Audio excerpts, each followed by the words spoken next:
Hello and welcome to a very special DDOCast episode number 415, recorded live on Sunday, January 4th. I'm your host, Patrick. Before we get to the fun stuff, this week's screenshot, Toker reads about wisdom in an effort to change his evil ways in the 255th screenshot of the week. I think that may be the first screenshot of someone actually reading a tome, which is kind of a nice little clever way of doing it. I like to touch the glowing eyes as well. Yeah, it's actually a really slick screenshot. I like that screenshot. Bonus points if you can figure out where that is. That would be the trick. We like to talk about Dungeons & Dragons online nearly every weekend. You can catch us through Twitch, YouTube, the DDO forums, from our website at DDOCast.com. We're also on podcast networks, on iTunes, and stuff like that. I know some people were asking for different ways to do it, and I, for some reason, never mentioned the fact that we're on podcasting networks. But we're on those. DDOCast is hosted by CyberAir's The Awesome Podcast Hosting Network. Shows are usually available within a few days of recording. Next show will probably be on Friday, January 29th, around 5:30 Pacific time. You can stay updated by following us on our social media pages or our website, DDOcast.com, with our calendar. This week, we've got some people wrote in about some of the past shows and some reactions to some of that stuff, so we'll go over some of that stuff. There's some community news. There's a very small, minuscule amount of game news. It's been kind of a quiet week, but that means we get more time because we have a very special DDO Debates on Endgame, which is going to be our topic of discussion. And we have a very special guest moderator from Turbine, one of the devs, Vargouille. Howdy, howdy. Is that the right pronunciation for that? Vargouille is in fact the correct pronunciation, which I found out by looking it up on Wizards of the Coast website. Yeah, there you go. It's one of those tricky names, and it's also hard to remember how to spell. I have misspelled my own name several times, for sure. It's kind of unique, though, because you've got like every single vowel in your name. Yeah, they're all in there, and my forum handle shows up if you Google for Vargouille. Turns out there's not a lot of Vargouilles out there. It is kind of a let's say an esoteric monster. Why'd you pick that name, if I can ask really quick? So a lot of people ask me this, and some of the weirder questions have involved asking if it had anything to do with kissing. But basically, I wanted an interesting D&D monster, and almost all of them were already taken on our forums. So that's actually the real short and boring answer, is I wanted something interesting that wasn't already taken. Some of our other guests this week. We also have Jerry Snook, a.k.a. Cordovan, joining us. Hey. Providing moral support for Vargouille. Yep, just all here to do a little research if necessary, answer some questions, and then when we get to the news, I'll probably be able to talk a little bit to you. And then the people that are actually going to be participating in the debate, we have from the Lava Divers on Kyber, Asheras, whose mic may be muted. Hey, how's it going? Hi. Yeah, it's a common surprise there. It's a common error. It happens all the time. I didn't know we were going in alphabetical order. It's not. It's just kind of arbitrary. It happens to be alphabetical, but it's pretty much always arbitrary. He's got his own YouTube channel. He talks about a lot of things about DDO. Axel.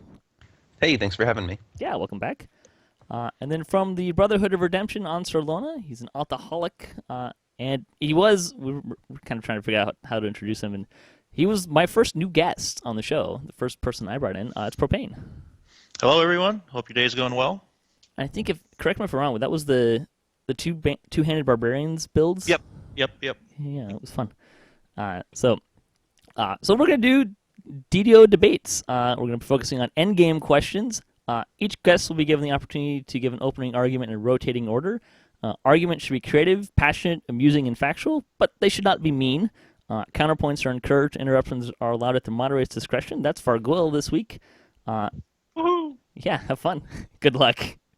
Jerry and I can attest that sometimes it gets really hard to start awarding points, which will be awarded arbitrarily at the moderator's discretion. They have absolutely no meaning, and the winner gets nothing at the end of this. So I'm going to hand it over to Vargouille.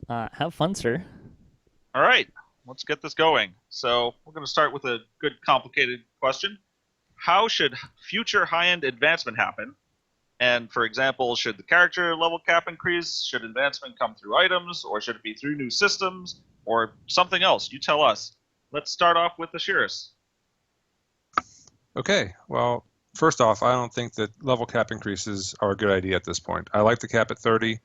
I think that the level cap factors in with the XP grind, and there's plenty of XP grind in the game at this point. We have 36 Epic Pass Lives, 12 Iconics, 42 Heroics. I think you'd need something like 400 million Epic XP to cap out all the EPLs and the Iconic PLs if you were to start today. And I understand that leveling and that whole process adds power to your character, but I think there's other ways to do that. I also think that when the bigger the level range gets, the more it spreads out the player base, and that impacts grouping, makes the game feel smaller in some ways, or less populated, rather than making it feel bigger. I prefer to do things with systems or to do things with loot. Some of the systems I was thinking of was the favor system. It needs a massive overhaul. It's been around for a long time, but a lot of things don't have tiers at 400 or wherever. Some of the favor rewards I like are things like the Yugo pots that give incremental power boosts, the silver flame pots, or that unlock crafting options like the PDK. These give some unique value. Maybe combine favor with some collectibles or ingredient turn-ins to unlock more options. All of these reset on TR and ITR, so it creates reusability of a wider range of content. Tomes or other high-end options at the very top also provides a nice carrot. I'd argue that making the tome at the top be a +1 upgrade would be great. Not +1, not like a +5 to +6 or anything, just a +1. So if you've got a 1, you have a 2 now. If you have a 3, you got a 4. If you have a 6, it becomes a 7. If you set a specific level, like the +5s right now, it's only useful to a portion of the population. So gear is the other place where you can create value endgame. I like crafting or additive loot concepts. If we're not doing crafting, things like the CITW weapons that had 2 or 3 levels, or EGH where you could expand them, or even the Todd rings where you have an item, but you can unlock more power. The mythic bonuses play well into this as well. You could do something like you're doing with Shroud, where you have the 5,000 runes that cleanse the Shroud item, and maybe at 2,500 or 3,000 Zorian or Tempest runes, you could add a +1 mythic to one of the armors or the items from that raid. Thus, you're slowly increasing the power level of your endgame gear. That's my idea. Cool. Interesting. Let's move on to Propane. Well, I have, first of all, I don't think we should add any more levels to the game right now. The points about the population being in a group and the world feeling smaller if we spread out the levels, I agree with that. The two things I think I would like to see when you get to 30, I'd like to see a little bit more done in the Epic Destinies. Maybe when you get to 30, it will unlock a different Epic Destiny for Sphere that's got some different things in there that can upgrade the power a little bit, but not marginalize the rest of the abilities in the game. Also, I like the idea of having a minimum level 30, some sort of either Sentinel or upgradable weapon. Looking at our friends over in Lotro, they have a system where the weapons gain experience over time and the weapons level up. So having a system where you have a minimum level 30 to equip weapon, and then that weapon requires XP experience or equipment to gain in power over time, that'll give you something to do, work for while you're at 30 with not having a huge impact on the population. All right. And how about an opening statement from Axel? I agree with the other two that said we don't want to see more level cap increases. I think 30 is plenty. I don't want to see the population continue to be spread over more and more levels. The main thing I want to see at Endgame now is more raids, more and more raids, more content. I also would like to see perhaps even some kind of really difficult killer difficulty, like Reaper difficulty that was talked about before. I know it's been talked about this year. Something where you feel like you really have to have all that raid gear to complete. Something that gives players a really high difficulty to shoot for, so they have more incentive to grind out the in-game gear that's offered through these various raids. All right, interesting. So there's some good stuff there, some agreements, some definitely different ideas. Why don't you guys attack each other? Who's in favor of a super hard Reaper mode? I'm always in favor of something being more difficult, but I don't think that alone is going to give people a reason to stay at cap and to have an end game. Certainly more difficulty is great, but their achievement, like we were talking about at one point before the show about PvP and the fact that there's no reward for it, harder difficulty without a reward or an achievement isn't going to do anything. And so, if that Reaper mode unlocks more favor, or gives you better access to loot, like, mythic bonuses and things like that, I think it's great. Yeah, the legendary elite right now is pretty nasty. At least in my circle of playing, I don't know too many people that consider that a cakewalk. Maybe something a little over that, but that right now is, I think, a reasonable challenge for most groups and parties. All right. How about more crafting or sentient weapons? Some talk about gear came up. I think the sentient weapons are a good idea. They kind of play into what I was talking about the incrementally progressing loot that gets more and more powerful as you go along. I think there'd be a lot of value in that. One of the things that I think I've heard from a lot of people is we don't want more ingredients, we don't want more collectibles, and we don't want to have to start over with every new pack and have to get the base item and then upgrade it. If you can build in a system at the end game where everything is building on itself and you're starting with a blank item and then you're slowly adding value over time, I think that'd be great. That's where I like the suggestion, or my suggestion, of course, I like it, of the weapons not being equipable to 30 and requiring XP to grow the weapon or armor or whatever item you choose, because that gives you a reason to stay at 30, is you don't make progress unless you're carrying this item with you and it gains XP with you, and then that can limit the power growth but still give you something to work for. So I just want to clarify a little thing on Propane's idea here.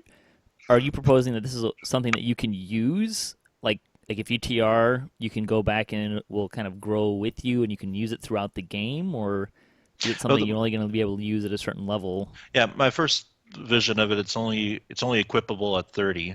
So you need to bring it and when you turn to level 30, you can get it out of your bank and you'll start gaining XP with the item, be it an armor or weapon. And that item, it only advances while it's on your inventory and you're level 30. The only issue I have with that is that it's going to limit you. That becomes a BTC item. You've got to run that character. You've got to have that weapon equipped.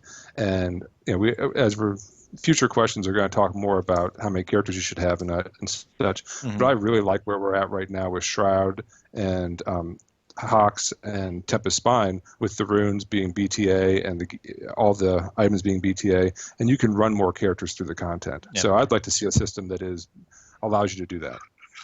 I mean, that could easily be tweaked if you have the item Eat Heart Seeds or something. You'd gain some of that advantage of having alts in the game as well. That's a good point, though. I generally shy away from stuff that promote one character being ran.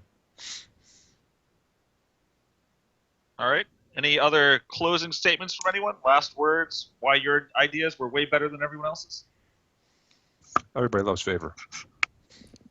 I was just going to say this sounds actually quite a bit like some of our design meetings. It's not that different in a lot of ways.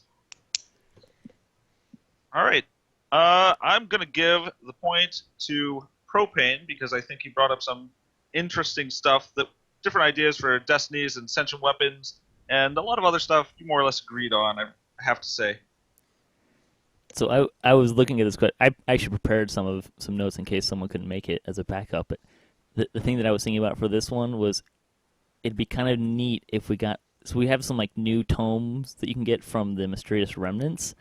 I was thinking you could maybe expand where you could get those, like the melee power and the power tomes, to like raid runes to give people something to run the raids for after they get all their stuff. You can still kind of keep running them. And I also kind of got down this rabbit trail of what if we got tomes of action points or destiny points that you could you get extra action points or like extra destiny points for a specific destiny and tomes like that. I don't want to lose the thought of the +1 ability tome versus whatever you have, because that is a great idea. That was a great idea. Yeah, gold star by that one. I will say that AP tomes, interesting idea you have there. And I'll leave it at that. So point to Propane for that, and we'll move on. So, what adventure pack should get a legendary version? Let's start with Propane. I'm going to lean in with Threnel. Back in the day, that was kind of the end game area for a while. It's got a nice mix of a little explorer area with the main quest chain and some side quests. So if that area got the legendary treatment, it'd offer a variety of different types of activities to do. And the storyline is, it's fairly detailed and it flows well, so it's got a good story, which a lot of people now, I don't think that is ran nearly as often as it was back in the day. So for a lot of the players today, I suspect this would be one of the first times going out there as well. I want to jump in real quick because I forgot to mention this before we get too far away. Grimaldus wrote in for something completely unrelated, but was pitching the idea of racial past life completionists for the last question. I wanted to put that in there. Okay, please continue. All right, so good opening on Threnel. Let's move on to Axel for Legendary Adventure Pack. I would have to go with Reaver's Reach. I think it would be a great fit for Legendary just because of its difficulty. It's very difficult. It's very complex. The giants and dragons, they fit the in-game very well. It's worthy of being Legendary. And I think the Dragon-touched armor could have a nice niche at in-game right now. I know right now it seems like the go-to armor is still the Thunderholm armors, and those being a bit older, I think it's time for something to come through and replace them. I think it could be cool. They could do a lot with that crafting system. So a lot of potential there. Maybe make Stealer of Souls a raid? I don't know. All right, and Asheras. Asheras. I'm going to get that right sometime. Well, all right. I'm going with the Devils of Shavarath, better known as Amrath or Tower of Despair. I think when I was looking at this question, one of the things that was important to me is I want to have a legendary adventure area. So I automatically rolled out anything that didn't have an adventure area in it. And the ones that these guys mentioned also have those. But the Amrath adventure area is an amazing adventure area. It's big. It's got a lot of things going on in it. I really enjoy that. I think that's important for us to have an adventure area that's legendary. Also, the quests in here, all four of them are challenging. They were challenging at level at the time. There's still some of the more challenging quests at level, even with our overpowered characters. They're all also have variation in them. In the Iron Maw, the map changes on you. Where the holes are change on you when you're dropping down between the levels. You get to pick what's on the table and decide which end boss you're going to face. Also, same thing in Genesis Point. You do that as well. You open a certain door and you get to fight a different boss. So the variation, I think, creates reusability. And then Tower of Despair is, possibly the best raid in the game. We can argue that later. But you're facing Horoth, who is a great end boss. You've got Sulamati's there. It's just a great raid, and I think it's legendary in its content, and it fits well in too with what else we've been doing at Legendary. So, all right, nice overviews.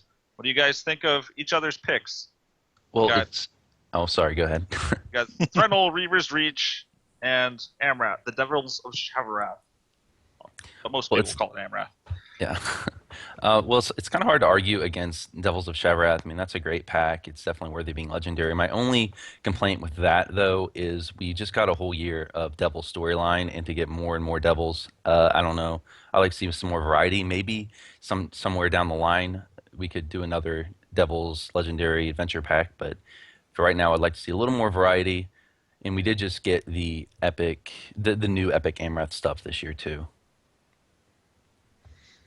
I do like the idea of the stressing that having an explorer area as well. The quests are important because that's a nice XP method in the game, and it's something else to do besides walk up and just run a quest. I agree. I want to see them. I want to see the adventure areas come back. That's one thing I really missed this year. We left a lot of those out in the new content. I gotta say, Stealer of Souls is a great end quest, and I love that chain. Enter the Cobalt, one of the toughest quests at level in the game for a long time. A Monastery of the Scorpion with the traps, and again the variation. I love quests that have variation in them. That's a wonderful thing. It's a good quest, but I kind of struggle with the way that's laid out, the way the adventure areas are laid out. I don't think that it's as cohesive as Amrath is, and I get the Devil Overload, but also we did just get armors in Hound and Tempest Spine, and this has the rings, and right now the only good rings you're going to get are going to be through loot gen, and so having the Todd rings be upgraded and see those packs along with the necklaces and see what the devs could do with that, and then also the fact that those were each based on a specific enhancement tree, and now if we could see those line up with all the new trees we have, I think that'd be really great. Just one closing thought. Legendary Coil. I need to say any more? I think you just turned off a lot of people. Yeah. Well, the problem with Threnal is that it's really not one cohesive pack.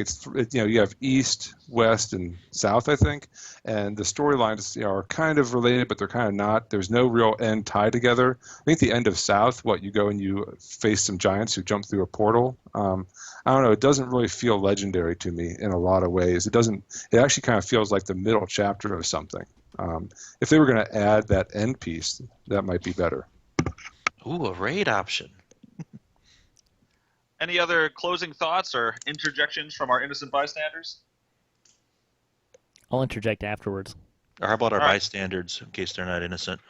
Well, I'll just say that Threedle does indeed have a story. Actually, I it's would quite think it a doesn't have quite a a bit of story. one, actually. It's a very good story. Yeah, it's just I'm not sure it's a legendary story. That's all. Yeah. Come on, Legendary Coil is a raid boss. You know you want it. But he dies in the storyline. Well, he comes back as a lich. Come on. I mean, no You one's know ever this. come back in any of these Yeah. storylines. No one ever. You did, All right. yes, but did you kill his phylactery? There you go. I'm going to give a very dev scoring here. I thought it was interesting that you all brought up stuff with adventure areas, and Asheras actually brought that up as like one of the big reasons for his. Adventure areas are very popular. When we look at where people spend time in DDO, adventure areas are really, really, really popular compared to how much time people spend in quests. I mean, the typical ones you might think of, Giant Hold. There's a lot of people spend a lot of time in the Giant Hold landscape. So for that, I'm gonna give this point to Asheras because he really highlighted the adventure area stuff. Otherwise, I think would all be interesting choices. I was waiting for Axel to bring up the fact that he's got 4 adventure areas in his pack. That's true. I should have Sort said of. that. I should have Yeah. said that. I also thought that Ash missed out on a great opportunity. He was talking about the set bonuses, thinking like Destiny set bonuses for the legendary versions. That would have sold me. But I did like Axel's point that we've had a lot of devils. I'm ready to move on. Yeah, to I devils. wouldn't. That's the other part of my dev viewpoint is I wouldn't assume that it's the next thing. Just a good idea for someday. Now, I'll plug the idea again for having some way to reset your Explorer kill counts, because that's something that currently is not allowable without doing a complete TR. I'll Hint, go to hint. level 1. It's true. Be- This has occurred to us. It'd be a great opportunity for raid rune stuff. Big I opportunity did for want revenue. to point out in the chat, Big Sugar replied to enter the kobold on legendary. Gulp. I really like Stealer of Souls as a quest. I would love to see that actually be done. It was actually your first choice. Yeah, it was. It's a good pack. It really is. A lot of fun there. Yeah, unfortunately, the loot is so outdated right now. It's hard to justify besides swinging through it to get the quick XP. Stealer of Souls also has a pretty rough reflag mechanic. I think if it went legendary, you'd have to make an adjustment. There would probably have to be some changes. Oh, that would make Swordjack our end boss in 2 of the 4. That's true. The time sections, though, is nice in there because you get your mini little crescendos in the quest as you go through each section. Most of the time, it's not a real limit, but That's it right. is, that quest it is a timed, feature. isn't it? Each section, I guess not I think it's technically, a total but time. yeah. Yeah, 60 minutes. Mm-hmm. It's it's usually I actually really like timers like that where most of the time you don't care that much, but it's still in the back of your head. Just okay, gotta keep going. It was a Genesis point. As a Genesis point, one of the Amaranth ones. New has Invasion that too. does. New Invasion. There we go. Hound of Zoriat sort of does. Like, there's not actually a timer, but stuff starts spawning a lot faster, which Asheras and gotta I deal with got to experience firsthand yesterday. We were in there for 20 minutes on Fun. hard. Ooh, ouch. It's a long hound. We had all 3 dogs attacking her and not hitting her. It was saddening. There have been some issues noted there, yes. All right, moving on. Is it worth staying at level 30, starting with Asheras? This is a tough one because right now, yes, I have several characters at level 30 because I'm trying to grind out some Shroud gear, try to get some runes, and trying to get some of this new great legendary loot. But I don't feel like those characters are making as much progress as they could be. So I feel this desire to ETR them and or TR them or ITR them and bring them back and go up through the process again. So I think that the overall answer is no. It needs to be better. All right, moving on to Propane.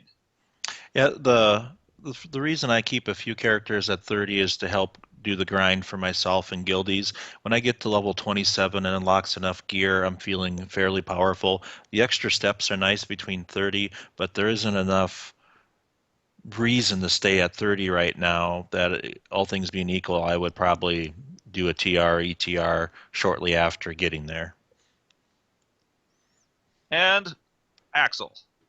No, I don't think so either. Not for most builds. I know for me personally, I wasn't excited about any of the items in the 3 new raids. Unfortunately, I looked through the loot and I'm just don't really want any of them for my build. I run a melee cleric. Like the legendary green steel, I'm not sure that the DPS for the weapons is in the right spot. I'm not sure. Now I haven't broken down all the math and everything, but I'm not sure that legendary green steel even out DPS is like some of the epic Riftmaker, for example, from the new Amaranth content. I know the epic Riftmaker has a higher damage multiplier and such. But anyways, yeah, there's not a lot of gear I'm excited about at level 30 right now, and we need more content up there. So yeah, definitely not right now.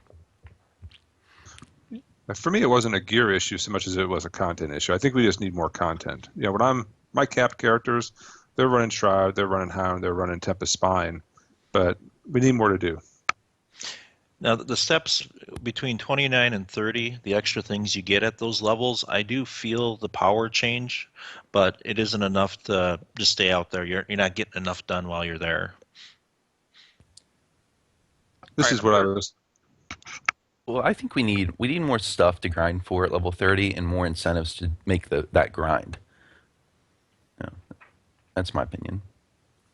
Yeah, there's a balance issue right now. I talked about XP grind, and then there's also gear grind. And right now, you're feeling the pull of that XP grind too strongly, and there's not enough balancing on the gear content system side at level 30 to kind of weigh that down and even it out.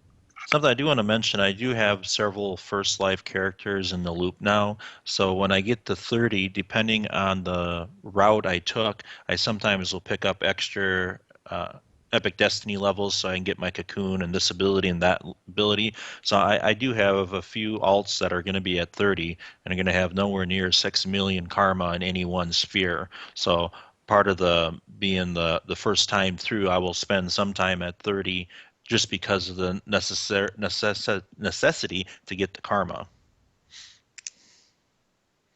I know there's a viewpoint. I try to remember that everyone's got all maxed out destinies and stuff. That's a good point. All right, so I'm gonna spin this question a little bit more. What should be there to make you want to stay at 30? There was some talk there of like more powerful gear that's like definitely better. Like, is that one of the main things, or? Yeah, I think sort of looping into previous questions a bit, but.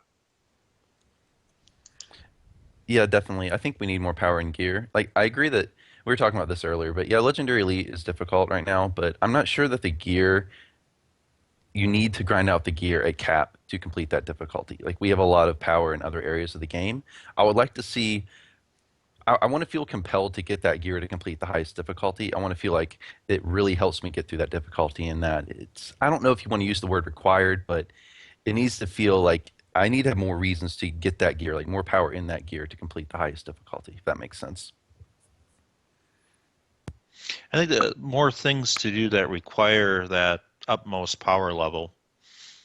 I mean, right now there's just a few of the legendary content that you quote unquote need there. It's nice to have that ability, but I think as more stuff's added to the game, that amount of quests and explore areas that, oh boy, I'm going to have to get my 29 or 30 geared up or I'm going to get smoked. We need to have more of that. All right. Any closing statements or interjections? All right. I'm going to give the points on this one to Asheras again for explicitly calling out the gear grind versus the XP grind, and the fact that, the XP grind is pretty compelling. Everybody wants XP. There's no debate about that. But sometimes the gear grind isn't really there. Right on. Next question. You did miss skip a question earlier. Did I skip a question earlier? Oh, so I did. That's an important one. Thank you. Because I definitely still missed it. Are legendary monsters doing too much damage? Axel. For some builds, yes. For some, no. I think the problem is that it's hard for you all to balance the damage output for players who have cloth builds versus players who have high PRR heavy armor builds. Because if you guys make the damage output sufficient for the heavy armor builds, then you see the robe wearers getting one shot, such like that. I'm not sure that the whole system of evasion versus heavy armor is inherently balanced.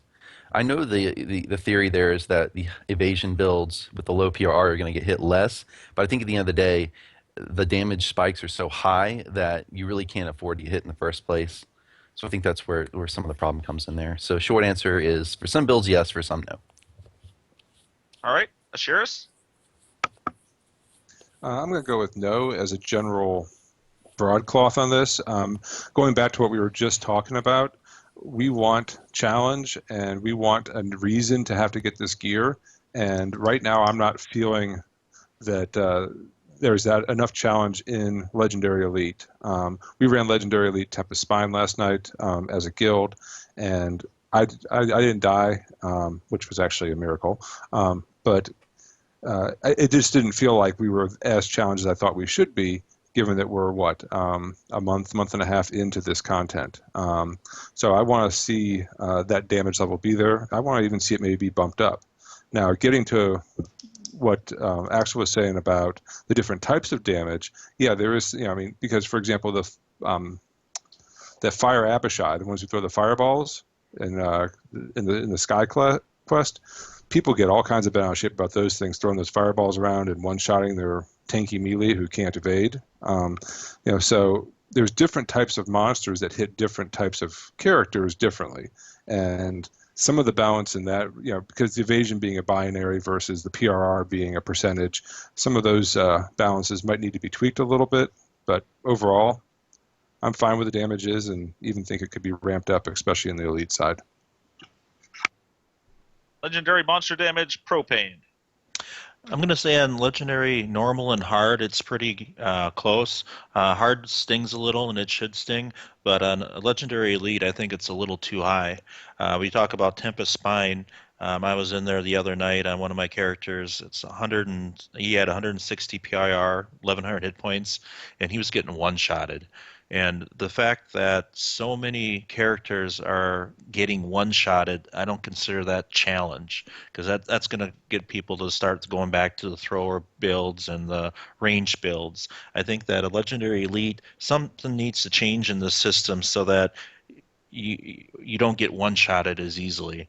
And, I can understand that if you're a Sork in robes and you go against a named monster in Legendary Elite, that's a good chance you are going to get taken out in a shot or two.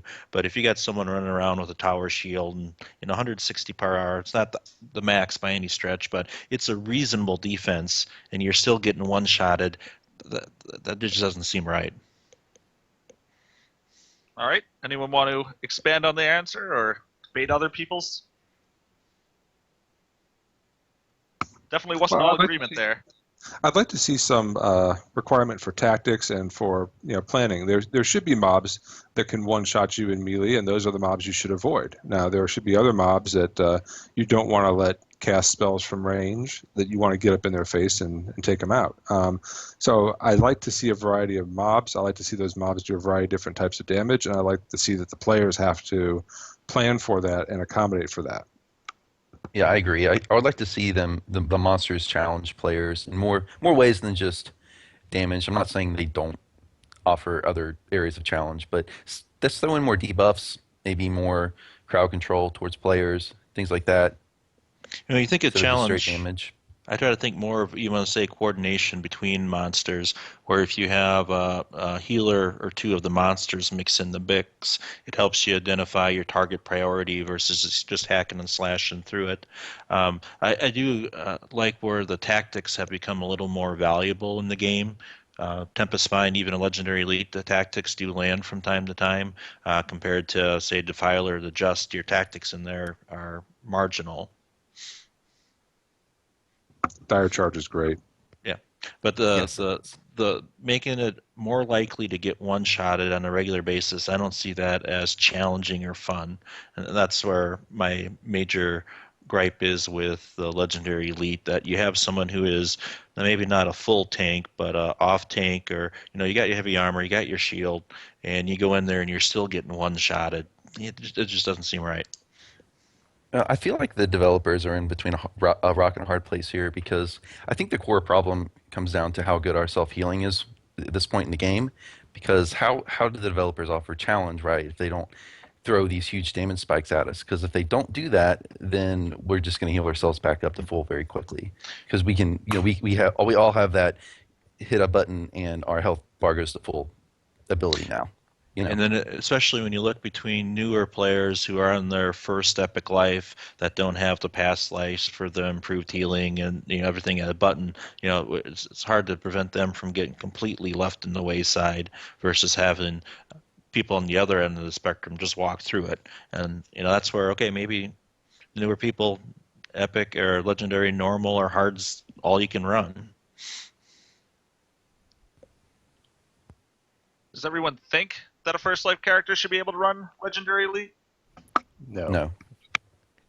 I wouldn't think you should solo it, but being in a character, being a member of a party and contributing, I would think you should be able to contribute. Are we talking raids or quests? That would be my response to that question. I think a party of first lifers on Legendary Elite should probably really struggle with it. First lifer kind of riding the coattails should be okay. Maybe. They should get popped a few times though.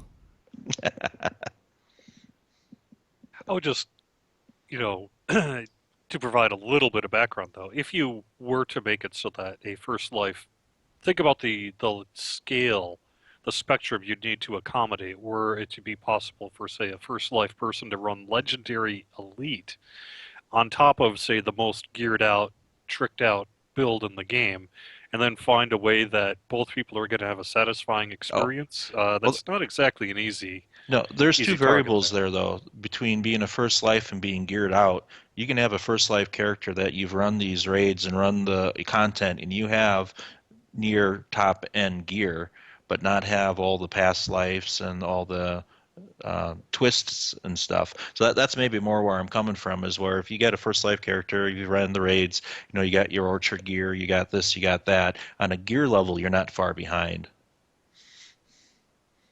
Yeah, it's not about gear; it's about the past lives. The XP grind has created a lot of value with characters. I've just started running more characters recently with the new update, and running a character that has maybe 2 or 3 past lives. They don't have the PDK past lives. They don't have divine EPLs. Their PRR is not good. They don't have the wizard or the warlock past lives. It hurts. Versus the one I have that has 20, 25 epic past lives and 20, 30 heroic past lives. But those guys have similar levels of gear? Not too far off, yeah. Interesting. All right. Any last statements, final words? I do want to thank Glad from Thalanis for sending this question in. It's a good question. It was It also, Wide variety of answers. in fairness, it was a question. I just want to make sure it's clear. It was a question that was sent in before the last patch, which did tweak the numbers a little bit. Still a good question, though. Still, yeah. I mean, people played both versions. Both are interesting. So I'm going to give the points for that question to Propane. I think just talking about the feeling of being one shot and bringing up the difference between first life characters and past life characters, those are some pretty big, important things. And now I'll try to get back on track and ask the right questions. Before we go too much farther, Sure. I did want to bring in something from the chat. Big Sugar, we're talking about staying at level 30. I thought he had a pretty good point here. He said if we all stopped TRing and stayed at level 30, lower levels would start to be more of a ghost town than they already are. So, thanks for the comment. Probably completely true. Comment. Yeah. I think we'll address that in a couple questions here. Probably, yeah, indirectly. All right. Starting with Propane, what is the best designed raid in DDO? I'm going to go with Lord of Blades. I think the raid has a lot of merit because of all the different things and different roles and different coordination that you need. When you're running the raid at level, you need 1 or 2 tanks to keep control of the boss. You got people that you need some DPS. There's damage coming into the party. You need some healing. There's mobs that come, so your instant kills or CC are needed. Your party needs DPS to either take down the boss or take care of the trash. So just by design, there's several different roles that need to be fulfilled, and the roles are flexible enough that you can have a character that says, oh, I can either do A or help out with B, that it doesn't require, ultra special builds for the most part. But just the fact that it needs coordination, and there's different jobs for different types of characters to do. All right, Axel? I'm going to go with Fall of Truth because it offers everything you'd want in a raid. There's tanking with the Storm Reaver and Truthful One.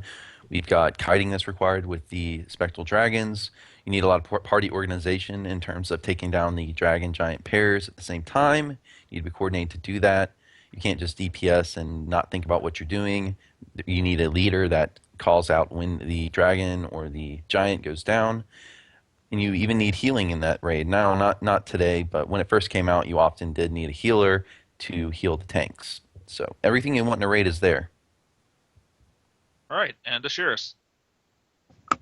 Okay, well, I went with Tower of Despair.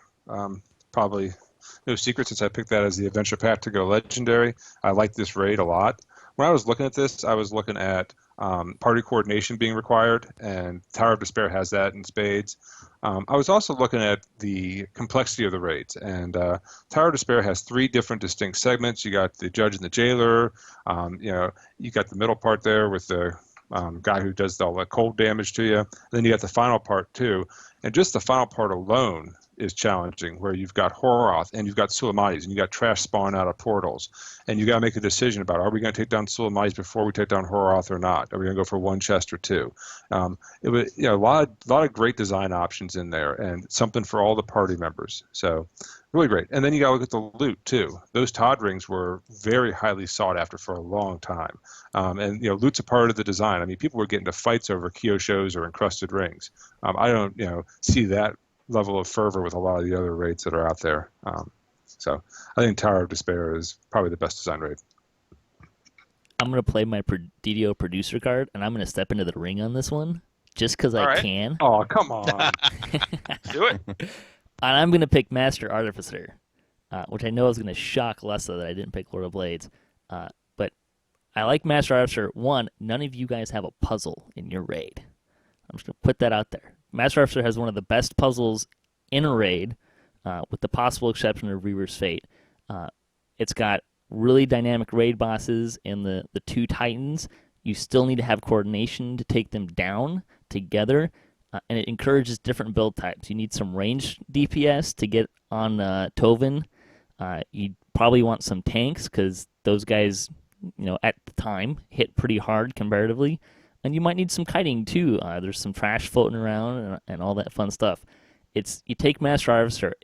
no one part is really like the best in class. Like it doesn't necessarily have the best of the best raid boss. It doesn't necessarily have the best of the best puzzles, but it has the best integration of all the things you like in a great raid design. But the loot's garbage. Hey, those weapons were great in the heyday. Well, I mean, here's the thing: if you Yeah, like two bosses, if you like Fall of Truth with two bosses, if you like MA with two bosses, if you like the Fire on Thunder Peaks with two bosses, two bosses is a great raid concept. Where did that start? It started in Tower of Despair. That's the first two boss end fight. Yeah, but you didn't even have to do one of them, and you don't have to take them down at the same time. Axel was talking about with Fall of Truth. You have to have coordination. Propane was talking about a great raid boss, a great dynamic raid boss, and he's the what I would consider the most dynamic raid boss in the game. The Titans are not that far behind. They've got some really interesting mechanics that it forces you to apply tactics with your coordination. You got the one guy that the purple Titan that has the anti-magic field, but he also has that nasty big shot. And then you have the green one, which most people don't even realize is giving you an electric debuff, makes you more vulnerable to electric damage, and he does electric damage, so he does more damage over time. So there's an incentive not to just stand there and tank either one of them. You have to be a little quick on your feet, just like Lord of Blades. The talk of but loot's important. Depending on the loot of the raid, that's a lot of the reason why we run it. If the raid's fun, if it's interesting, it's pretty, that's all good. But after the first couple times, the desire for loot and updating things are why you go back again and again and again and keep running those raids. And that's where, especially with the XP shift that we have now, those level 20 Lord of Blade updated weapons, they'll keep you till 25. And that's, even though the grind right now, depending on how much you did it before, is sometimes painful. If you look at investment for something you're raiding, you get a good use of the gear out of those quests for a long period of time. Yeah, but how long does a monk want to have a Todd ring with holy damage on it? That's something you can use almost to cap. Mine's still wearing it. See right there. Well, look at longevity too. I mean, Lob didn't last quite as long as far as being the premier raid in the game. Todd was the premier raid in the game for 2-3 years, easy. Lord of Blades and Master Archer had this problem that they were like the last thing released before Motu. Yeah, I think it was a timing thing. I think more time, yeah. It wasn't a design thing of the raid. It was just kind of bad timing on what came after. And I think a lot of people picked, just went for Green Steel instead. I mean, it was like the next step in Green Steel, right? Like it wasn't as customizable, but it had a lot of fun stuff that you could do with it. Well, at the time, 20 was capped, so we were having the same discussion then as we're now cap at 30. You get to 20 unless you'd be on the TR train, so you wouldn't use that gear as often. And now with the game growing, that people haven't ground that level 20 gears as long as they did for, you're right, the Tower of Despair is an older gear set, but outside the rings and maybe the Barbarian set, yeah. The other thing with Master Artificer and Lord of Blades, both of them, more so than Fall of Truth and Tower of Despair, people really started adjusting their builds for those raids. Like people really got more into tanking than they did with Tower of Despair. We put tanks on them, but people didn't really go back and tweak their builds and try to get better tanking builds and stuff like that. You really kind of saw that with Lord of Blades and Master Artificer. Something that I think you're trying to piggyback Lord of Blades in with your argument there. I'll say it's interesting. Oh, go ahead. I do remember some interesting times when people started being able to solo Lord of Blades or duo it with favored souls and wings, and it was like, what are these builds? I'm a kiting tanker, which I thought was interesting. It's interesting, both the Fall of Truth and Caught in the Web, and somewhat, but the Lord of Blades and Master Artificer, those are two raids that the loot builds on each other from the raid, because you need some things from the other raid to complete your loot set. So there's some thought of running the raids as a pair, or at least 3-to-1, 4-to-1, 2-to-1 ratio, because you need stuff from both. Even the Fall of Truth, the fact that the accommodations in there can help upgrade your weapons from your Caught in the Web raid, it allowed some connection there, which I do like among the raids. All right. Any other raid thoughts? Mine has a puzzle. And you don't necessarily have to be good at it to get through it, but if you are, it really makes it easier. Does have a puzzle. Your end boss is actually the Master Artificer, though, not the Warforged Titans. Yeah, but you fight the Titans more. They're all part of the raid. I mean, But your boss sits on a platform and falls down at the end. That's not very That is fun. kinda lame. Only if you have ranged DPS. If you bring a whole party of melees in and they pull out their checkers, it's not going to work so well. I mean, the Lord of Braids boss is a god. Just saying. Demigod. Yeah, but you didn't bring up the best part of his design with the hit point debuff. Oh, we could talk about the raid for a whole episode. I think I have. Apparently. all right. So I'm gonna have to give this one to Propane because almost everyone said some great things about Lord of Blades, especially Patrick. Talked about Master Artificer and Lord of Blades on end, so I'm gonna have to go with Lord of Blades on this one. Although I think this was a really hard choice because there are good reasons for all of them for sure. Something I'll mention, a lot of the things about these raids that we talked about are very similar, about having one or two bosses you need to organize, having different people that have roles. That's where, Defiler to Just, it's DPS in two spots. It's exciting that you have to chase around and organize stuff, but it doesn't have the breadth of roles as all these raids that we just talked about. Yeah, I noticed there was a variety of roles that you need, so like different builds are good and interesting, but some of them also have different tasks. So regardless of what your character build is, you might be doing something different in the raid, Exactly. which isn't necessarily true in all of these. So that's a point for Propane, for Lord of Blades. And our final question today for debating, how many characters should a player maintain? This is not necessarily what you personally are doing, but what should players be doing for keeping a stable of characters? Starting with Axel. See, it's a hard question to answer because it comes down to how much playtime you have every week. And, well, for me, it's like 10 hours or so a week now. But I'm going to say for your average player, I am going to say 1, just because there's so much you can do with just one character now. There's so many past lives to go after. There's gear to grind out, and all that. There's epic destinies to grind out, and if you run alts, you'll have to redo all that stuff, especially the ED grind, the twist grind. That really is one reason why I'm not huge on running alts right now. But yeah, definitely 1. There's so much in terms of the reincarnation system right now to do. I mean, why not just put all your efforts into one character, unless you're the type of player that gets bored with just one build. But if you're like me and you favor one build over all the others, then why not just run one character? All right. Asheras.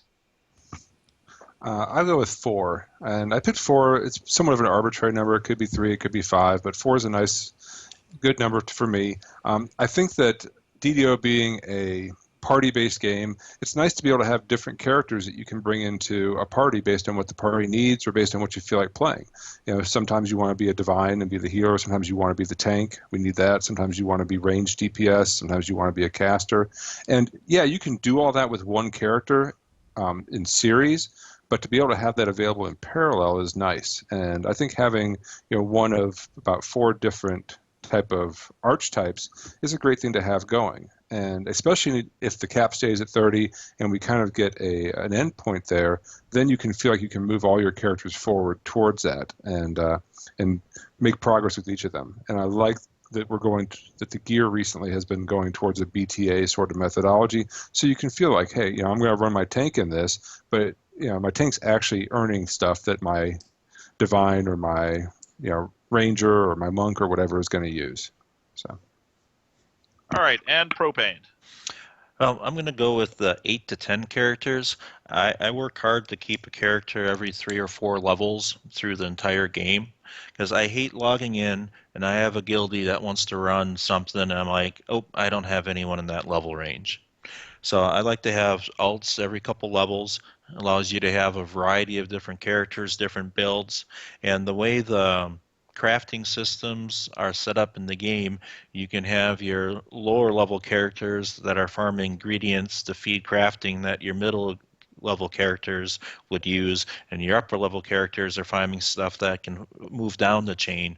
And as you move characters up the ladder, then you can bump them off the top and have them go to the ETR or TR back down to the bottom and kind of keep a merry-go-round of characters moving up through the levels.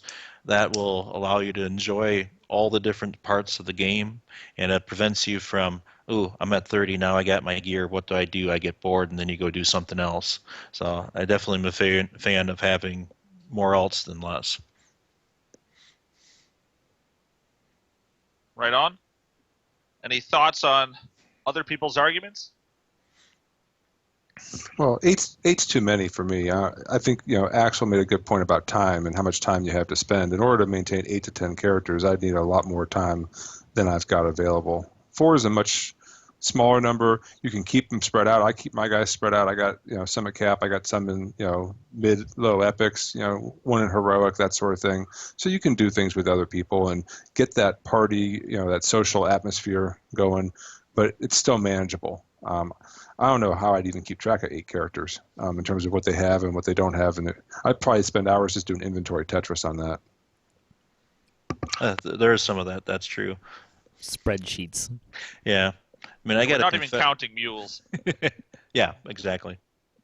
Yeah, this is characters that you're actually playing and maintaining and working on. Yeah, the reason I wouldn't recommend 8 characters to a newer player is I don't know that they would ever get anywhere.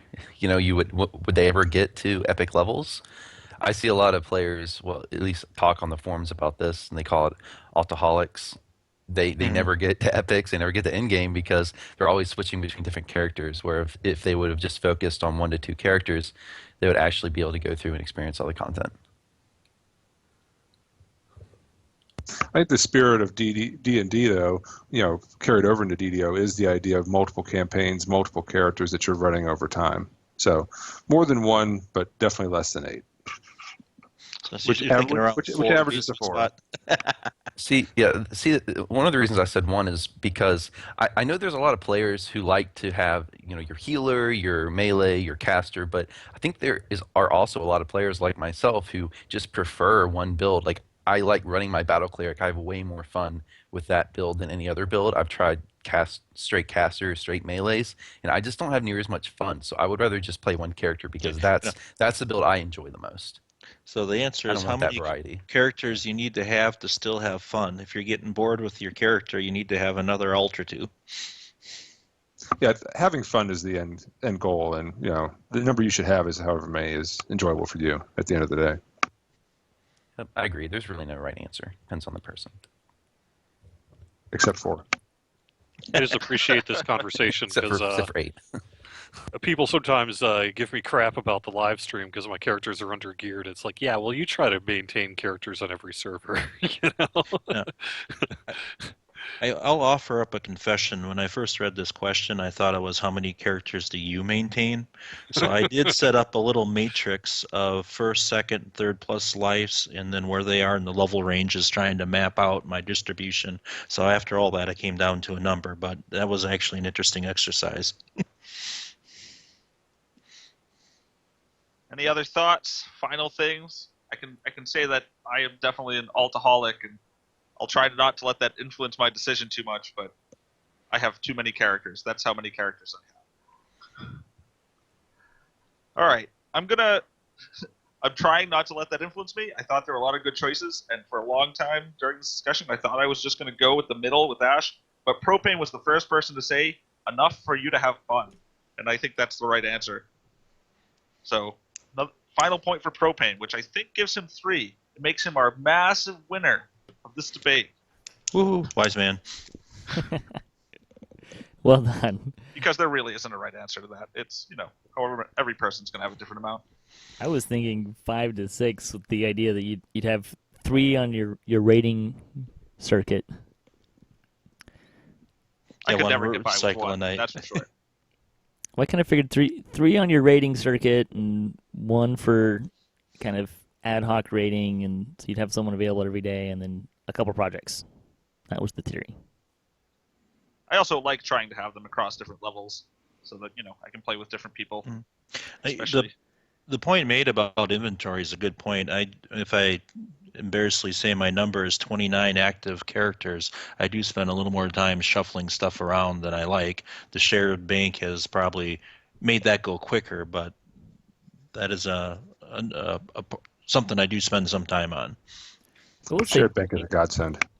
yeah, I will say too that the fewer characters you have, the faster you get quote done, which can be problematic.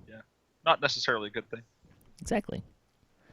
All right, so that I think is the end of the debate. So I'm handing this back to Patrick. Great job, Vargouille. Thanks for joining us. It was a lot of fun to have you here to have that special kind of insight and perspective. A lot of fun there. I enjoyed it. Yeah, great. It's a good time. Thanks for having me. Yeah, indeed. Thanks for taking some time out of your day to do that with us. So we'll get into game news. There's not a whole lot of game news. I think the first thing I'll say is that PayPal is once again available for use. There were some issues with that for about a week or two. The other one was, and I think this actually came from Vargouille, in regards to random loot, there's a question about updating the names, because currently the weapon or the magical effects, they don't give you the plus in the names. So the comment for that was they're looking into what it would take to have the names of the items dynamically update with random loot, although the initial investigation indicates it would be a time-consuming development effort. The change is due to the way the item properties now automatically update, as opposed to in the past where they were actually separate effects for strength 1, 2, 3, etc. Now the item simply applies strength, and the bonus is assigned based on the minimum level of the item. So the current naming system does not have the ability to add the benefit to the title when it's determined. To do so would require to implement a new system in order for it to do so. If you narrow your level range, that should help find it a little bit. And if you're looking for a strength 10, if you go 25 and above, that should help some. I would think. I'll interject that we're hopeful we're going to make some progress on this. We're sure, may not solve all problems in all ways, and we know that most of this is searching the auction house or even your own items is complicated. Yeah, there's certainly a trickiness to it, to be sure. That was pretty much the game news for the week. Pretty slow week. I think everyone's kind of getting back into the thing, maybe hunkering down for the snow. So if you are on the East Coast, I hope you're staying warm and not buried. Yeah. It's a pretty big storm there. The bonus days for the week, the Midwinter Festival and Recia Ice Games are available through February 7th. The store sales is, 20% off of character slots, 20% off of questing tools, healing items, spell point potions, and stat buff potions. The freebie for the week is a Midwinter Spirit token ×2. There's a code for that. That's for running the Midwinter Festival in Evening Star. Community news. The 175th Chronicle.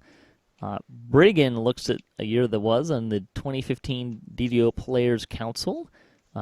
Your DDO now has a legendary green steel planner, which is pretty awesome. Thunder Monkey has created a spreadsheet for named armor in DDO.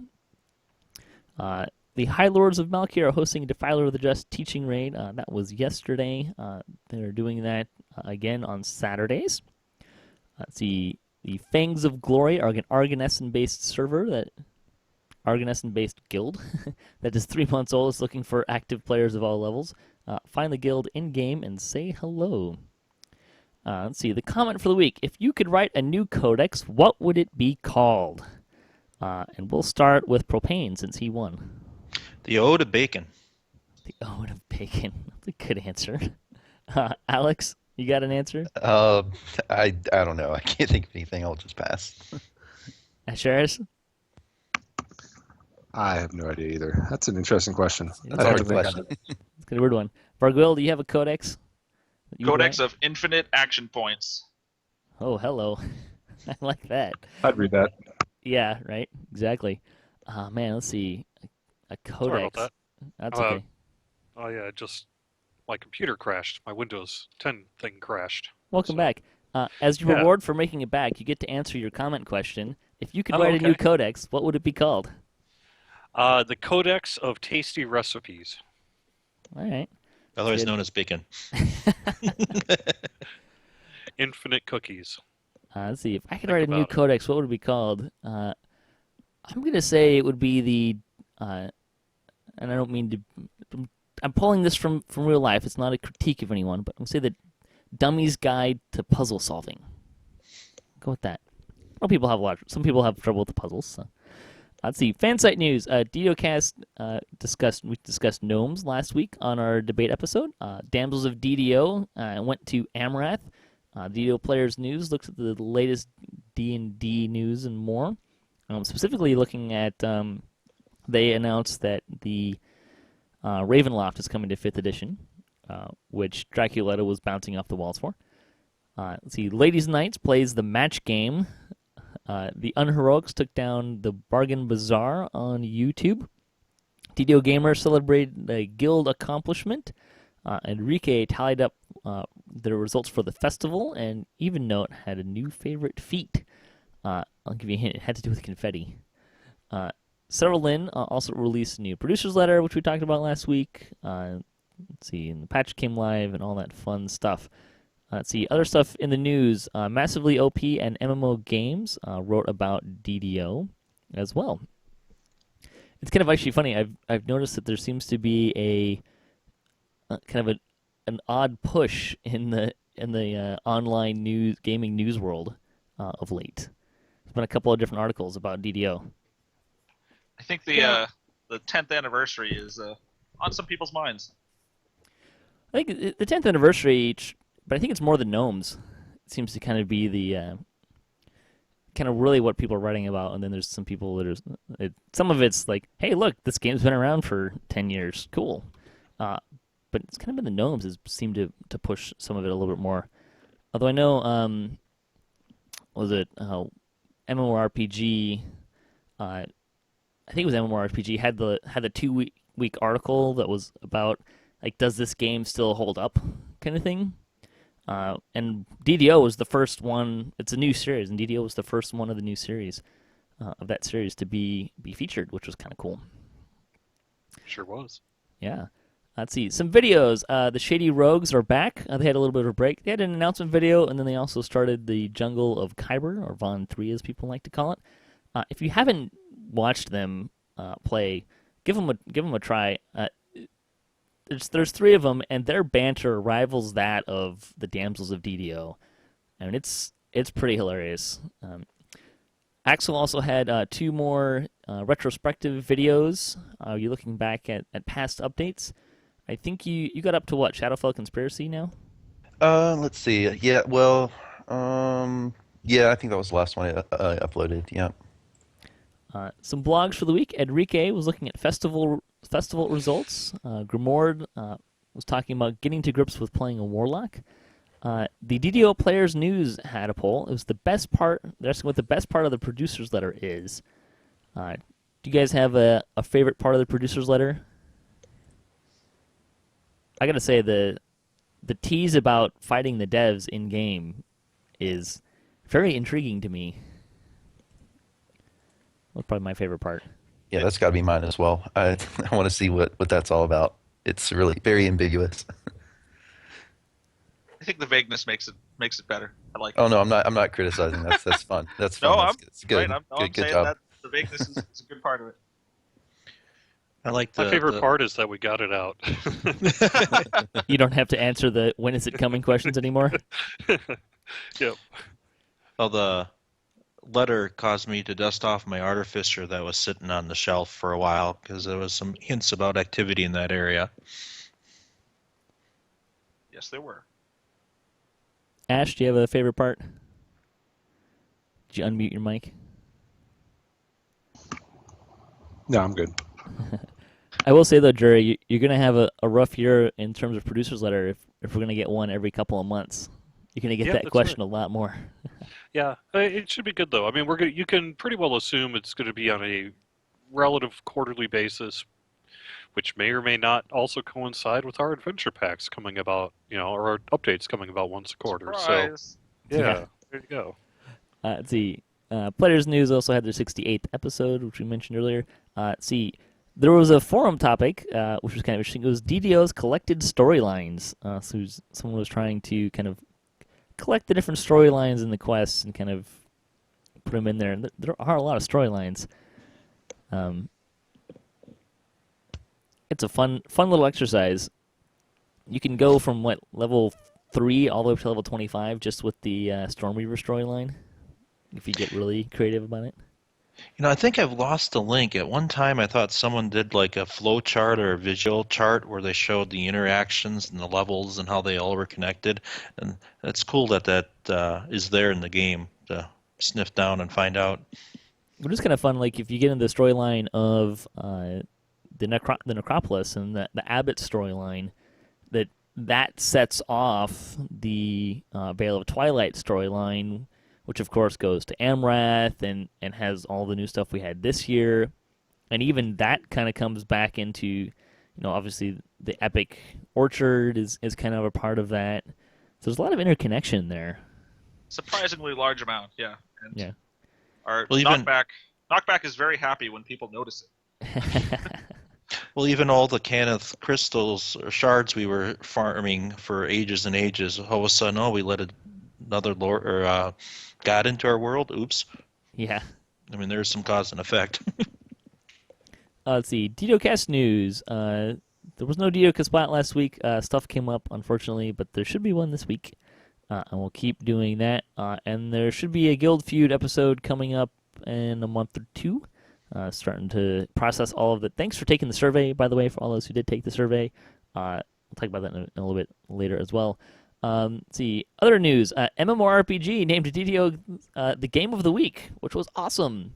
But I thought it was kind of funny, though, that their link went to a page that predated Menace of the Underdark, which was a little funny. Let's move. Yeah, because the article is talking about Menace of the Underdark is coming and what that's going to mean for the game. So, thanks for the shout out, guys. Can we update the page, please? In other news, Gen Con badge registration is open. At least that's my understanding. I don't pay too much attention to it, but that's what I heard. So, if you're going to Gen Con, have fun. Just a tip for those who maybe are going to Gen Con for the first year: do the pre-registration. Don't try to get it at the door, or you could be waiting in line for hours. The thing to really worry about is if you want to get a hotel. That's the one you really have to jump on right away. Badge registration, you've got plenty of time. Just make sure you get your tickets by usually late May. It's like early June's the cutoff time for them to mail it to you. But you're going to want to get those tickets ahead of time just to prevent you want long them in lines hand. and all that. Yeah. Yeah. So, and again, so we'll talk about Lightning Post. I had a couple people writing in as I completely broke things. That's awesome. Let's see. So, Lightning Post. Let's see. We'll start with Asheras. He wrote in, even though he's here, talking about the previous shows. He liked the raid recap. You wanted to mention that Thunderforge weapons, Tier 1 and Tier 2 are cheap and easy DR breakers, which is a good point. Because they have metallic stuff on them already, and then they got an orange slot, so you can put in alignment-based stuff for Epic Shrouds in particular. And then you were talking about surface gnomes in traditional D&D got a +2 Constitution bonus and +2 Wisdom for Sniverblin. You know how to pronounce that. With Drow, I pronounce it deep gnome. yeah, there you go. That's a good way to do it. Like it. And he also mentioned that with Drow and Morninglow, we don't need another int-based class, although it does fit with the Illusionist Arty class synergy. Fran Olmsford, which is a great name. Also put in, couldn't take it anymore. Basic gnome, fine. +2 in intelligence is great, no problems. But deep gnomes are a wisdom race. And even if they weren't, why would we want the iconic to be exactly the same as the base race? Good point. I like that. Add a selectable. You can pick one or the other. Maybe. I do like the idea of having a wisdom-based race in the game. It would mean I'd probably want to redo my cleric, unfortunately, which I wasn't planning on doing. I have been kind of hiding my wizard off to the side, waiting for gnomes to come out with the expectation of them having a +2 intelligence. But that may not happen. I don't know. We'll see. I'm not a big gnome lore guy, so I was expecting intelligence, but that may have been a bit presumptuous, I suppose. I don't know if Vargouille or Jerry want to chime in with any. I don't know. Have we settled on that one yet? It's we are aware that a lot of people have different desires. Let's put it that way. Yeah. And I will say that part of the puzzle was also fitting the iconic in with the rest of the iconics. I'm sure a lot of our current players are less concerned about this, but one of the ideas was always that you could form a party of iconics and go play Forgotten Realms fresh from the start. And, the current Forgotten Realms iconics leave a sort of gaping hole. Yes, they do. In the roles that you would normally expect in a party. Yes, there's no bards. Yeah. On the nose. Yeah. Let's see. Feedback from the survey. So thank you again for putting in the survey. A lot of people wrote in and gave some great feedback on that. A lot of it was positive. Some of it was critical, and helpfully so. So thank you for that. Just a couple of responses to that. Most people were asking for a shorter show. 60 to 90 minutes seemed to kind of be the general ballpark. There was also several notes about having more discussion, particularly about game news. So I'm trying to figure out how to make that work. I'm going to work on that. I'm not sure how to get a shorter show with more discussion. I'm trying to figure that one out. Just have to talk over each other all the time. Yeah. You just have to talk Always twice talking. as fast. Stay on topic. Maybe that would be the key. Some people thought I should be more critical, particularly of the devs. Hi, guys. How's it going? Hi. We've been critical on the show, but I also don't want to necessarily misrepresent myself either. So, if you would like to see more criticism on the show, write in. I like reading fans' comments about the show and what's going on. It does not have to be in response to the show, but you could totally just send something in and say, hey, this is what I think about what's going on. And it'll probably get read, as long as it's not mean. I don't mind criticism as long as it's not mean. That's kind of my line. There were several requests for more content on the show and more guests, kind of more variety. If you're interested in that, here's my answer. Send me an email. I work with a function of time that I can apply to the show, and recruiting guests and coming up with different ideas for content and commercials and segments and stuff, that has to come from you guys. So if you're interested in that, send me an email. I'm totally happy to get stuff involved. I will say, though, that if you're asking for more of my time, that's going to be more problematic. Someone did send me an email about some ideas, which were great ideas. The only problem was it required more of my time, and that's in short supply these days. And the same kind of was, people were asking about background videos and editing. I don't do a lot of editing, and sometimes I do cameras, sometimes I don't. Jerry kind of established this as a podcast. That's always kind of been my focus, is it's a podcast first. I do try to do some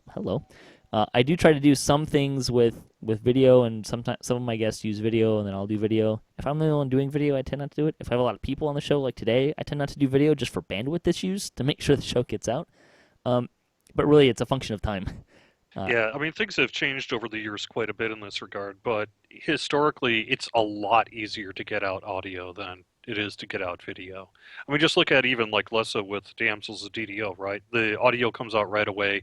Video can take up to several weeks. So, especially I find for a show that you're trying to, be more time-based, like this is the week's news and all that, it's just a lot easier to not mess with video too much. But Yeah, and I kind of have the impression that people aren't really watching an hour and a half, like really watching an hour and a half show on YouTube. It's something that, because there's a couple of shows that I watch that on YouTube that are in around an hour, and I'll play it on my computer and have the video there, but I'm not really focusing on it. So that's kind of the expectation, the assumption that I make about how other people are watching the show. They're kind of more listening to it, and if I have people on camera, then I have it in there. But my editing strategy is I record the show, and then I put it up, and that's pretty much it for the most part. There's some shows where I've done some editing, but like there was one where we were talking about Temple of Deathworm, and I went back in and spliced in footage of like running mirrors and doing different phases of the raid. That literally took me probably 4 more hours just to really make that happen. time-consuming. Yeah, it was really time consuming, and I had time that week. I don't usually have that much time this week. I don't want to get too much into the details, but the next couple months for me are going to be really crazy, and there's going to be some adjustments for me, and I'm still trying to figure out what that means for the show. I'm not leaving the show, but there's going to be a period of time where I'm going to have to be a little bit more creative about applying my time to the show. So it really just comes down to a function of how much time I have, and I don't have a lot of excess time, so that's why I don't edit. And the same goes for I'm not doing a transcript. I'm sorry. If you can find a program that you can send to me that'll create a written transcript, that's great. I'd be happy to plug that in. oh my god, But I'm not doing a written I don't know how transcript. many times I got asked that as well, and it was always like, no. I used to remember there was a time where I used to do the Ask the Devs ones, and I'd transcribe them, and oh my gosh, it was like basically hours of work just to do each transcript. If So, you would like to do a transcript, you have my permission to do a transcript. As long as it's reasonably accurate, you have my permission to use this content and make a transcript. And that applies to any DDOcast show that I have ever done. And I'm sure Jerry would give you the same permission for his shows. oh yeah, for sure. Have at it. I don't have that time.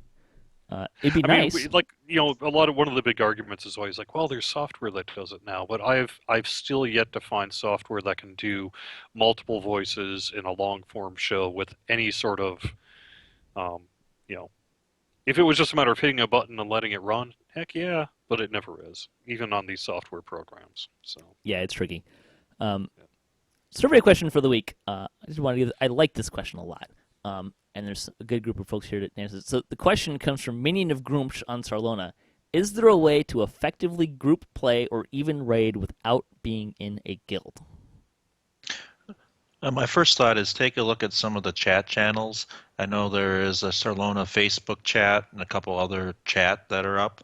And if you have those windows open, people say, hey, running this, LFM up for that and stuff. So that would be my first chance to get a bead what's going on. I know a number of guys who are in single-person guilds, and they seem to be just fine. Like you said, use chat channels, use the LFM. You don't necessarily need to be in a guild or in a big guild in order to participate in the game fully. I will say that relating to one of our questions this week, it's a little easier if you have a few more characters. I will sometimes log on, look at LFMs, and be like, oh, some people are running that. And so I'll switch to another character just to join that group. Yeah, I do that a lot. I'll log into one of my bank characters, check a couple auctions, and then check the LFM list. Ooh, that looks interesting. Log into appropriate character, then check in with the guildies if there isn't anything going on. Bam, hit the LFM and go.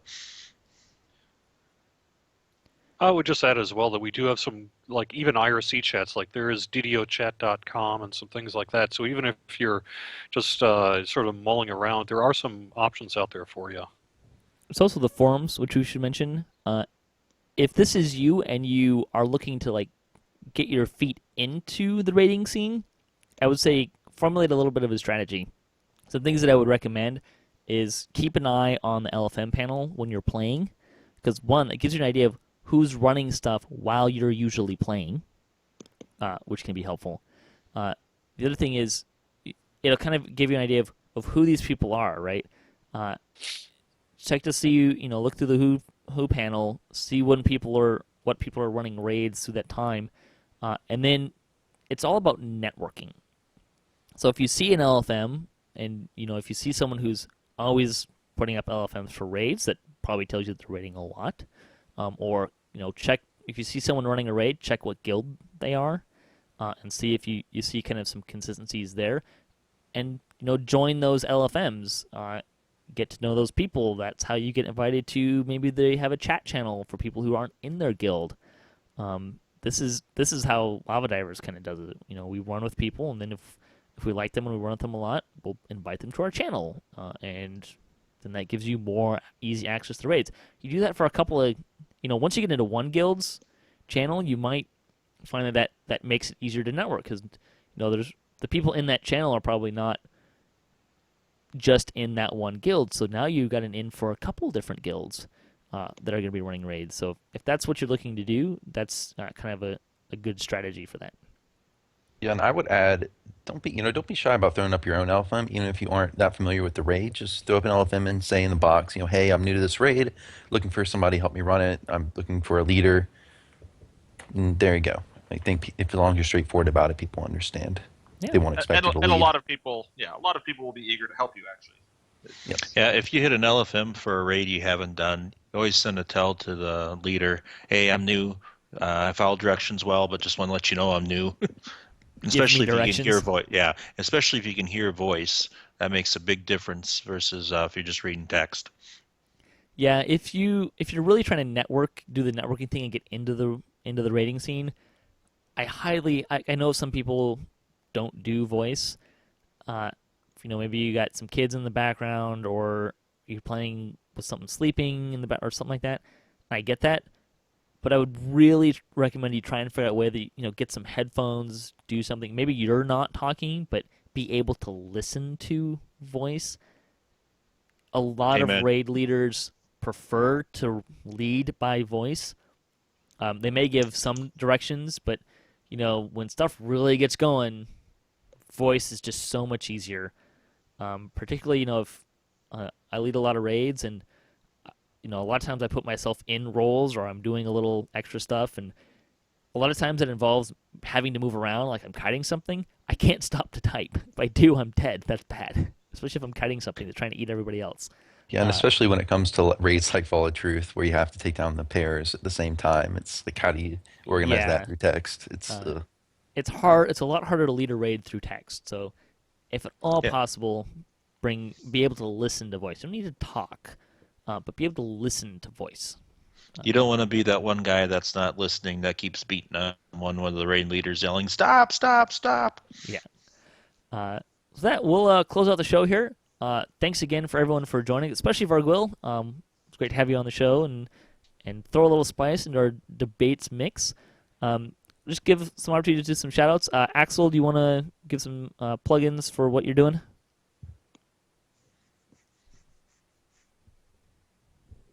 Paging Axel. Oh, I'm sorry. I had the mic muted. I was talking to myself. Yeah, I have a YouTube channel, Axel's DDO channel. You can find it on YouTube, of course, or you can go to the fan site section of DDO.com.